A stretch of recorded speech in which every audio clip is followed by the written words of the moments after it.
to get back to practice? Oh yeah. Oh yeah. He practiced yesterday, practiced today, and he's really good, just like you'd expect. Really focused and practicing well. Had a little fun. Did a little overtime tonight, which was good. Changed it up a little bit, and they had a lot of fun with that at the end of practice there, so it was good. How often do you do that overtime? We haven't done overtime in a while, since early part of the season, but most of the time we do 2 minute at the end of Wednesday practice. We usually always finish good on good, 2 minute, and but we thought I'd throw them a little overtime today, just kind of change it up, split teams up, paired them up, sidelines, flip coin, the whole deal. And it was fun. Really good practice. Really good practice. I mean, our good on good was the way it should be. I thought our scouts yesterday and today, really trying to do their part, bring good energy, and so it's good. Been a good few days so far. I was about to ask, morale's been good this week? Yeah, absolutely. I mean, these guys are. The one thing that these guys have done consistently for a couple of years now is respond. I mean, that's just whatever's been presented to them. I mean, as I said to you guys yesterday, these guys hadn't lost many games. They've only lost 2 in going into this game the other night, and they responded both times in a big way. And and that's because they got great character, and they got a lot of heart, and they know they're not perfect, but they work hard to come back and do the things they need to do to get back on track. And now we're in a situation now where we got to get back on track, and they got to respond. But I mean, man, they've really done some great things, and so I think it's important that you point those things out. I mean, this team's been ranked in the top 15 for 20 weeks straight. And I think that's the second longest streak in the history of this school. I think the all-time record is 25 weeks. And so, that's not common. That's uncommon. That's not the norm. Mm-hmm. So I think perspective is a really good thing here. And, we win this game this week. We got a chance to. We've been ranked in the top 10 for 9 weeks, and the all-time Clemson record's 10 weeks, the 1981 team. So that, there's a lot of good things out there for this team to accomplish. And this is a huge game for us. And we want to get back to, playing just good, clean football and doing the thing, executing our plan to win, the things that we believe in that give us a chance to win. And it starts with, being physical, taking care of the football, and playing smart. So if we do those things, then I think we'll be okay. Injuries okay? Yeah, we're pretty good. I mean, we're beat up like any team out there after 7 ball games going into the 8th game, but right now we don't have anybody that's out or anything for the week other than the usual suspects that have been out for quite a while. Do you think it helps? Maybe not helps, but 2 years ago this team didn't play its best football at the end of the year. You haven't played your best football yet. Mm-mm. You haven't peaked yet. Do you think that's a good sign that? Yeah, I mean, and it's interesting. We had Tim Bray do a statistical analysis because, we were just kind of curious looking at offensively. And, Tim did a great job, did a statistical analysis of exactly where we were offensively last year after 7 games compared to this year. And we're almost identical. Kind of shocks you, doesn't it? Yeah. Because we hadn't done anything for the past 2 weeks offensively. We've been on hiatus. And we are almost identical to where we were after 7 games last year. And we're better in several areas. Including red zone. Yeah, including red zone. We're scoring more points. It's crazy because we've scored more touchdowns this year. Last year we had more field goals. But, right. So as I just wanted to see, because I just thought we were awful. And so it's good to know that we've actually done some pretty good things. Literally, it's almost a mirror image of where we were. So, but my point is, no question, we can play a lot better. And we've got 5 games left, and it's a long season. We had a bad day. It's like I told our guys today. I mean, listen, when Tiger and Phil face off, Tiger shoots 75, Phil shoots 62. Does that mean Tiger's awful? No, you come back, Tiger come back next time and shoot 60-something. That's called, you had a bad day, competition. And you try to fix it. Well, my technique was a little wrong, or the stance wasn't quite good, or whatever. That's what great people, great players, great competitors do. So that's the way these guys, their perspective, that's the way they look at it. And they also understand this isn't like the NBA. This isn't a best-of-7 type of deal, where you got blown out by 25 and then 2 days later you win that one. And, this is a one-game season every week. And it's a season of its own. And when it's over, whatever the result is, you have to have the mentality of let's go to the next one. And our guys, the reason they've been so consistent is because they bought into that. And, they, like I said, hadn't lost much, and it hurts when you do. But they've been good about getting back to work. It's the last time you guys went out for probably a really long time. Yep. Stopped and engaged in college football and your decisions in the past. Well, Clemson, Maryland's kind of one of those staples, I think, that's been in this conference for a long, long time. And I think Maryland was a charter member, weren't they? Both with started this? it technically. Yeah, so. 53 football. Yeah.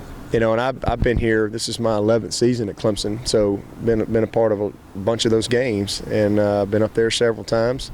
Had some crazy games up there, that's for sure. But hopefully we can, play our best game and send them on to the Big Ten in good ACC fashion. I think getting off to a quick start is going to help alleviate some of the worries. Tough offensively the last couple games, but certainly to begin the game. Yeah, we want to get off to a quick start, but we just want to play 4 quarters. We just want to see us play 4 quarters and put it all together, complete game, which we've done at times this year, and get back to playing smart again. Field position, not putting our defense in bad situations. It's okay to punt the ball. It's perfectly okay. We shouldn't boo when we have to punt. We got one of the best punters in the country. I think he's had a ton of balls pinned down inside the 20, a ton, 16. And so it's okay to play good field position. But you got to take advantage of those opportunities when you get into the scoring territory. And we certainly didn't do a good job of that last week. 9 times in the opponent's territory, and you score twice. We've got to capitalize a lot more, which is what we've been the best at. But the last couple of weeks, we've not been so good at that, and that's what we're trying to do at practice to get better. Once you guys have fallen victim to the new targeting rule, Yeah. in the offseason, would you be for maybe tweaking some of that, just the way they go about it? Well, first of all, the 15-yard penalty when they review it, that's I think everybody we're grown-ups here, most everybody can agree that just makes no sense. It really makes no sense. That's something I think they definitely have to look at. It is the way it is right now, and everybody knows that. And the call they made on Breland was per the rule, the call. You just have to make sure you tackle below the shoulders. That's just the main thing, and you're pretty much okay. But at the end of the day, this is a violent sport. It's football, and that's the way you play the game. And I don't know how you can legislate it from being a violent game. Now, nobody wants cheap shots. Nobody wants that, and so I think you have to, you really deal with those severely. But outside of that, we could just go out there and play flag football. This is a violent game, and if you're, everybody knows when you sign up to play it that there's risks involved, and if you don't like those risks, you just don't play. That's just the way it is. But it's a great game, and I think that they've have done a good job in trying to eliminate the cheap shots, but we might have gone a little too far. So hopefully cooler heads will prevail and can kind of get together and clean it up just a little bit. So you think the whole ejection is just a little too over the top? Not if it is per the intent of, what they're trying to do, and alleviate those cheap shots. I think that's should be a part of the rule. But it's some of them that I've seen where they've been just very subjective. To me, it should be, no doubt. You're gone. If it's gray and you're not really sure, see, their mentality is, it is. My mentality is more, well, if you're not 100%, if you can't tell it when you see it, you're not sure, then, it's football. That's my opinion. And then, but I do think that everybody has to do a great job of teaching and knowing who the defenseless players are as they're defined, and teaching guys you don't hit people above the shoulders. And so it's just a process that everybody's going to have to go through, just like anything when they come out with it, and then there's tweaks. But we're definitely heading in the right direction, because ultimately you just want to have the best game in the country, which we have, and just keep it as safe as you possibly can be, and not have blatant cheap shots going on out there. And if you can eliminate that, it makes the game that much better. But it's never going to be legislated, non-violent, and all that kind of stuff. No way.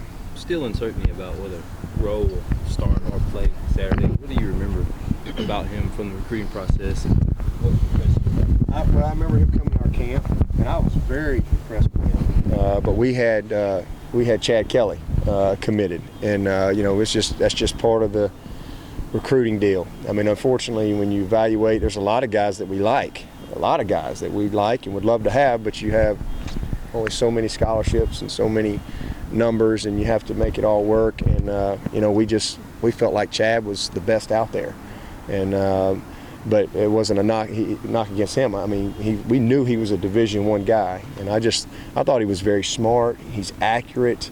He throws a really nice ball, and was not surprised at all that he had an offer like Maryland. And I tell you, he's played well for him. He's really done some good things. Came in and sparked him last week. Early, just boom, hit a seam route for a long touchdown. He's done some good things. Played well against Virginia in that ball game.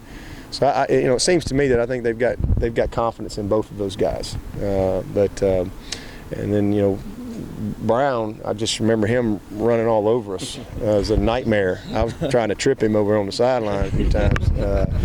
He was a scary guy that night up. Last time we saw him, he obviously didn't play last year, but he's a good football player as well. Has it been difficult preparing for both